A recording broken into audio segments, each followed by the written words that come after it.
मोबिना महक और आप देख रहे हैं इस वक्त की खबर रुद्रपुर से। देश की नरेंद्र मोदी सरकार के तीसरे कार्यकाल का पहला बजट देश की वित्त मंत्री निर्मला सीतारमण द्वारा पेश किया गया, जिसको लेकर भारतीय जनता पार्टी पूरे उत्तराखंड में प्रबुद्ध वर्ग के साथ विचार गोष्ठी आयोजित कर रही है। रुद्रपुर के कंचन तारा होटल में भी प्रबुद्ध वर्ग के साथ विचार गोष्ठी का आयोजन किया गया, जहां कार्यक्रम में मुख्य वक्ता के रूप में भाजपा के राष्ट्रीय महामंत्री व उत्तराखंड प्रभारी दुष्यंत गौतम शामिल हुए। कार्यक्रम में पहुंचे प्रभारी गौतम का ढोल नगाड़ों फूल मालाओं के साथ कार्यकर्ताओं ने स्वागत किया और तिलक लगाकर महिलाओं ने सत्कार किया। साथ ही सिख समाज ने तलवार भेंट कर प्रभारी गौतम का स्वागत किया। उत्तराखंड प्रभारी दुष्यंत गौतम ने अपने संबोधन में कहा, देश में तीसरी बार बागडोर नरेंद्र मोदी के हाथ में दी, उसके लिए उत्तराखंड की जनता का आभार, जिन्होंने 5 सीटों को जीतकर संसद में भेजा है। वहीं ये प्रबुद्ध वर्ग के साथ विचार गोष्ठी, जिसमें समाज में अलग अलग क्षेत्रों से जुड़े लोग जो अपने अपने क्षेत्र में विशेष महत्व रखते हैं, उनके साथ संवाद करना, जिसका मुख्य उद्देश्य है कि हमारे देश की सरकार हर वर्ग को साथ लेकर किस प्रकार कार्य कर रही है।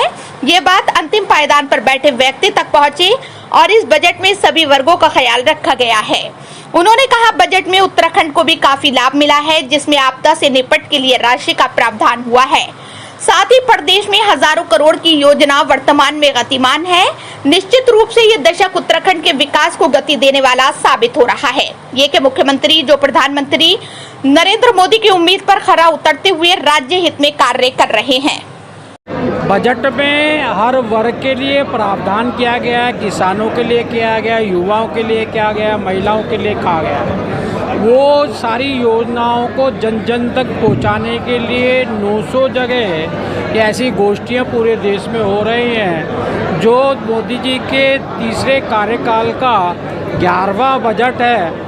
जो नींव हमने रखी थी एक विकसित भारत की, आत्मनिर्भर भारत की, 5वीं अर्थव्यवस्था तीसरी अर्थव्यवस्था में ले आने की, ऐसे देश का निर्माण जो दासता की गुलामी से मुक्त होगा, विकसित भारत होगा, सैन्य शक्ति से मजबूत होगा, युवाओं को रोजगार मिलेगा, नौकरी मिलेगी, पेंशन मिलेगी और अग्निवीरों के माध्यम से देश को सैन्य सुरक्षा देने का काम किया गया है। ये सारी भावनाओं को जनता तक ले जाने का काम हो रहा है।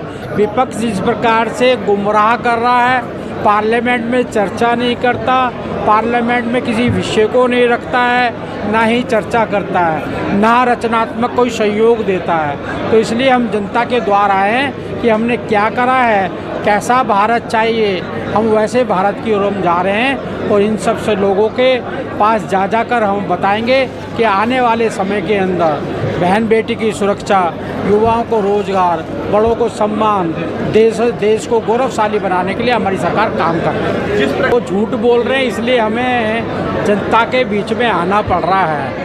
उत्तराखंड के लिए स्पेशल आपदा के लिए अलग से प्रावधान पहली बार आज़ाद भारत के अंदर हुआ है। 1100 करोड़ रुपया इसके लिए रखा गया है। रेलवे का विस्तार हो रहा है, एयरपोर्ट का विस्तार हो रहा है, ऑर्गेनिक खेती के लिए हो रहा है, युवाओं को रोजगार मिले, ऑल वेदर रोड के द्वारा टूरिज्म बढ़ रहा है। ऐसे अनेकों ने प्रावधान जो फंड दिया गया है, स्पेशल उत्तराखंड को भी दिया गया है और सब देशों के लिए। खाली गुमराह कर रहे हैं। 25,000 करोड़ रुपया तो महाराष्ट्र के पोर्ट के लिए दिया गया है। चारों तरफ सड़कों का निर्माण चल रहा है, किसानों को सम्मान निधि मिल रही है, महिलाओं को 3 करोड़ मकान मिलने वाले हैं। ऐसे सारे विकास, 80 करोड़ को फ्री भोजन देने का काम कर रहे हैं। पूरे समस्त देश के लिए है।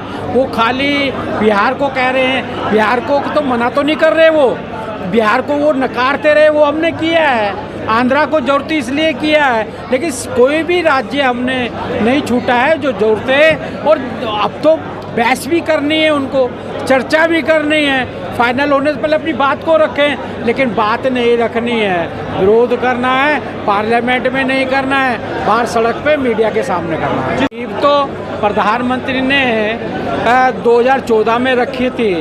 आज वो वृक्ष थोड़ा बड़ा हो गया है, अब उसको पेड़ बनने के लिए बजट की बहुत बड़ा आवश्यकता है। ये बजट इसको वट वृक्ष बनाएगा और जो विकसित भारत 2047 का विकसित भारत, एक ऐसा भारत जो तीसरी अर्थव्यवस्था के साथ में विश्व के अंदर कीर्तिमान स्थापित करेगा। आज पूरा विश्व हमारे देश की ओर देखता है, हमारे प्रधानमंत्री का गौरव बढ़ाता है, उनको बोस कहता है, उनके चरणों को नमन कहता है, उनका ऑटोग्राफ रहता है। ऐसे भारत के निर्माण की ओर हम बढ़ रहे हैं।